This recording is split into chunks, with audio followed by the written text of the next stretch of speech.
Brunson. What made you stop scaling up your contracts? Are you more of a swing trader catching bigger moves? No, Steve. What made me stop is oftentimes if you lead a room of people and you're trying to make them believe that they can do it too, you can't really. Like people say, oh, Jay, the only reason you can be successful is because you trade in 50,000 contracts. Of course you're making a lot of money. So what does it look like when I'm trading the same 1 or 2 contracts everybody else is trading? So I don't really scale up. I mean, I could, but I don't really scale up because I want to, at least for this season of my life, remain common. You know what I'm saying? But I encourage my students to do that. I have students that trade as many as 100, 150 contracts at a time in the market.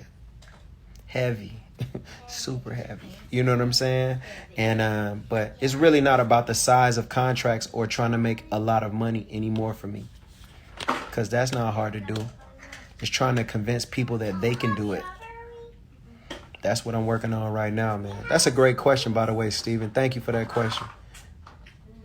That's a great question. Can you explain the difference between risk-reward ratio on equity options versus risk-reward ratio on the 30-year future notes? Risk-reward ratio is not different on any of them. It's just risk and reward. If I risk $1, how many dollars am I going to make back from it? Base, you feel me? Basement to balcony. I like that, by the way, basement to balcony. So it's not really about, oh, is it different on equities versus options versus futures versus any of the rest of it. You know what I'm saying? It's just, if I risk $1, how many dollars am I going to get back off this dollar? If I risk $1, I don't want to risk $1 to make 50 cents. That's negative risk to reward. I don't want to risk $1 to make 99 cents. That's negative risk to reward. If I risk $1, I want to at least make 2 off of it. At least. So, you know, you'll find yourself in those type of trading situations and scenarios where you want to risk 1 to make 5, risk 1 to make 10. I have some of my students, they risk $1 to make 11, like literally 1 to 11 risk to reward ratio. You know, so it's no difference in markets. You just want to make sure you do the math on your risk to reward. How many trades should you take a session? As many as you need. A lot of people Jay Boog, a lot of people ask me this question. Is there such thing as over trading? All right, so here it is. Like, and I don't want to disrespect anybody's line of thinking. But let's have a scenario, right? Let's just say you take no more than 10 trades a day. 10 trades a day. Are you over trading if you take 11? Here we go. What about this? Let's say you lose $1,000 9 times in one day. Then your 10th trade, you make $250,000. Did you overtrade? You know what I'm saying? How many trades should you take? I think that totally depends on you. I don't know if it's about the amount of trades. What I do believe is that you should only risk a certain percentage of your total capital per day. Because what you want to do is let your capital grow. Now, my number is no more than 1%. If you have a $50,000 account, you should not lose more than $500 a day. Well, Jay, why that? Because that means it would literally take you 100 days to blow your account.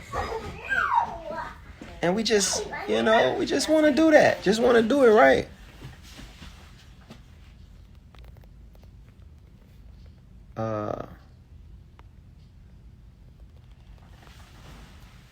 You know what I'm saying? That's what you want to do. So Jay Boog, I'm sorry about that. I had to delete somebody out of the live. How many trades should you take in a session? My response would be as many as need be for you to hit your target for the day or hit your drawdown for the day. I believe that you shouldn't draw down any more than 1%. And I think that your target should be between 2 and 5% a day. All right. So if you got $10,000, your 1% is $100, right? So we don't want to lose no more than that.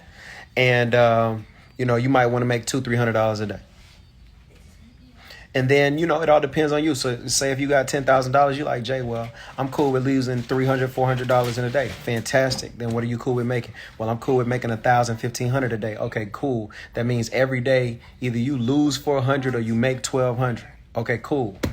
Good. That means one day of winning will make up for 3 days of losing. As long as you can have 50-50 days of winning and losing, you'll be good to go. 50 days of loss brings you down 200K. 50 days of winning push you up like 750. So you should be good. You just want to make sure you do the math on what it means for your particular account. And I walk my students through that too on one-on-one. So it's all good.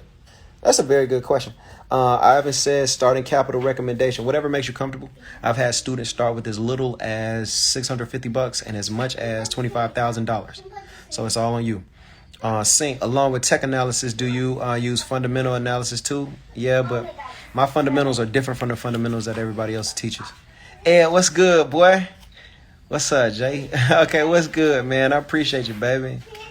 I appreciate you, man. Ace of the Paper Chaser, what's up, boy? What's good? It's good to see you, baby. Yeah, Cinco, it's like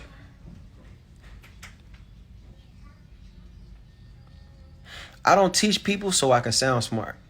So a lot of what you might know about trading, I probably don't subscribe to it in the same way. So even technicals, when people say they're a technical trader, I look at them like, for real? And if they say, oh, did you do your work on the fundamentals? I'll be like, for real? You know what I'm saying? Because I don't know. I'm different than them. Ace of the Paper Chase, I appreciate that, man. How does the mechanic work when you short? Because I understand going long, buy low, sell high, but I don't understand how you actually make money mathematically by shorting. That's because, Chris, you're thinking of buying and selling as terms of possession and disposition. In real estate, they have something that they call the disposition position. Like it's a person that gets rid of things. So you're thinking of buying to have it. Like I bought this, so now it's mine. I sold it. I no longer have it. Wrong. All wrong. Buying and selling are not terms of possessing and dispossessing, Chris. They're terms of directional bias. If I buy something, it's going up. And if I sell something, it's going down. Okay? So buying and selling are not terms of possession. It is terms of directional bias. Now, does it make sense if you sell? Yeah. Sell if it's going down. What about if you buy? Yeah, buy it if it's going up. Okay? Oh, no, thank you, brother. Much love to you. Much love to you. Look, I'll never forget a lady senator. I can't remember her name, but I'll go get her name for you. A lady senator got briefed the top of the year last year, and they told her about this crazy disease coming from China called COVID or Corona. When she got out of the Senate briefing, her first call was not to her spouse, her children, or her parents. Her first call was to her broker. She told the broker, this is what she told the broker: sell everything. Get rid of every long position I have, turn everything short. And she made all the money on the way down. Can I send you pics of my demo charts? Yeah, send them right now. And what I'll do is I'll try and download them and look at them.